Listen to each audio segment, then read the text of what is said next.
Bonjour à tous et bienvenue dans cette review de Code Vein. Si le jeu vous intéresse ou que vous êtes tout simplement curieux, vous êtes au bon endroit. Je sais, le jeu est sorti il y a un mois et en ce moment vous êtes sûrement tous déjà en train de jouer au nouveau simulateur de livreur FedEx de Kojima. Mais bon, moi j'attends qu'il soit disponible sur PC.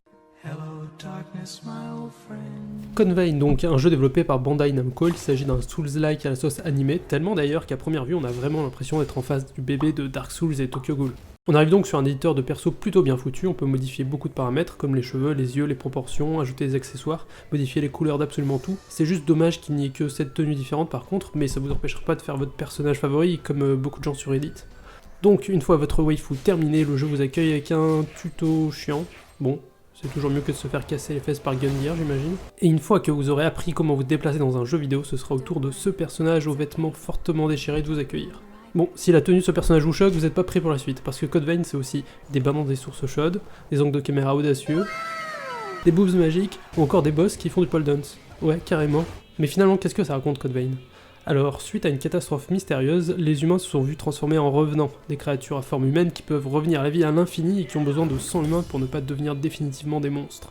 Et pour trouver du sang humain, il y a deux possibilités, soit trouver un humain et boire son sang, logique, soit manger ces fruits qui poussent uniquement sur des arbres blancs et qui contiennent du sang humain. Problème, il n'y a presque plus aucun être humain et ces arbres blancs sont en voie de disparition. Et c'est là qu'intervient votre personnage qui a le pouvoir de redonner vie à ces arbres et qui donc est le seul espoir pour ce monde en ruine.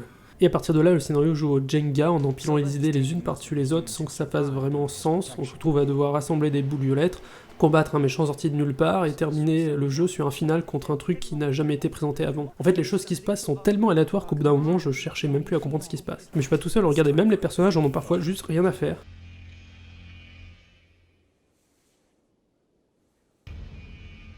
Mais bon, tout n'est pas jeté quand même. En plus de l'intrigue principale, le jeu nous permet d'explorer les souvenirs de différents personnages. C'est assez sympa, on se contente de marcher, accompagné par une super musique et...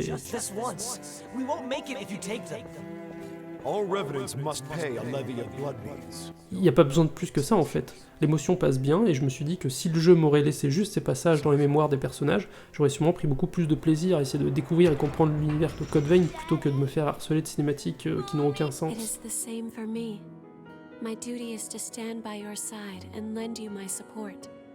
Bon, le scénario c'est bien beau, mais on va pas se mentir non plus. Si vous avez décidé de regarder une vidéo sur Code Vein aujourd'hui, c'est sûrement que vous avez terminé tous les Dark Souls et que vous cherchez un jeu pour combler votre vide intérieur depuis Sekiro. Ou que vous êtes perdu sur YouTube, ça m'arrive aussi.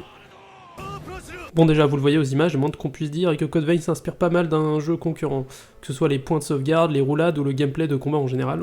On y retrouve aussi les points obtenus en tuant les monstres qui permettent d'améliorer notre personnage et qu'on perd à chaque mort. Tout ça pour dire que oui, on est clairement en terre connue. Mais il y a quand même quelques subtilités.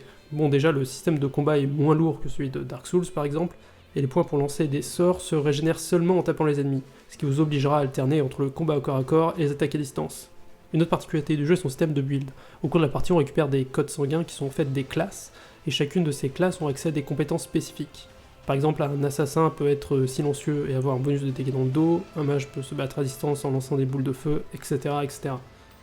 Le jeu permet de changer de classe à tout moment, ce qui est pratique puisque ça permet de tester les différents styles de jeu pour trouver celui qui nous convient le mieux. Et lorsque l'on maîtrise une compétence, comme le sort de boule de feu par exemple, eh bien on peut la réutiliser dans une autre classe.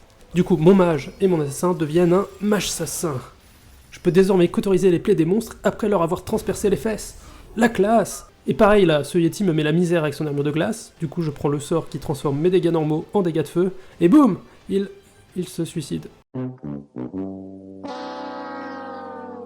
Mais du coup ça marche bien.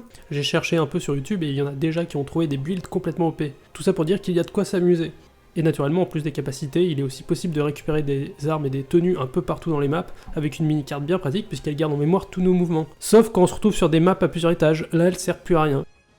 Entre les explorations, il est possible de retourner à notre base afin d'améliorer notre équipement et discuter avec les PNJ. Ils ont rien d'intéressant à dire, mais des fois ils nous refilent leur code sanguin. Ça peut toujours servir.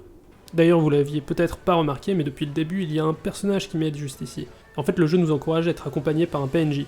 D'ailleurs, ils sont plutôt efficaces, puisqu'ils peuvent tuer les monstres à notre place, faire des remarques inutiles,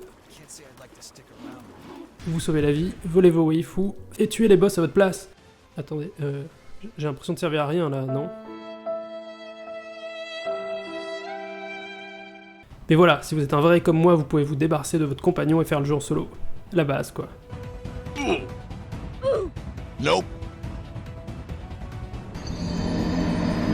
Parce que oui, jouer en solo rend les choses beaucoup plus difficiles, et là on sera clairement sur une difficulté à la Dark Souls. Mais voilà, côté gameplay, le jeu est bon, et finalement le plus gros problème de Code Vein est, bien qu'il ne cache pas ses inspirations, il ne les dépasse pas non plus. Il n'arrive pas à être son propre truc, c'est un Souls-like, un bon Souls-like, mais juste un Souls-like. Il représente par contre un bon point d'entrée dans le genre. Si vous êtes un joueur de Dark Souls, vous y trouverez votre compte en y jouant en solo, et si vous découvrez le genre ou que vous préférez Tokyo Ghoul à Berserk, ce qui fait de vous une mauvaise personne, Code Vein est une bonne pioche. En conclusion, Code Vein c'est trop dark, un labyrinthe, des boobs, une OST sublime, on tape sur des trucs et c'est plutôt sympa. Voilà, ce sera tout pour moi, j'espère que cette vidéo vous aura plu, si c'est le cas n'hésitez pas à mettre un pouce bleu, si vous avez des remarques laissez-moi un commentaire, et pour ne pas manquer mes prochaines vidéos, vous pouvez toujours vous abonner. Quant à moi je vous dis bonne journée, et à la prochaine, allez ciao.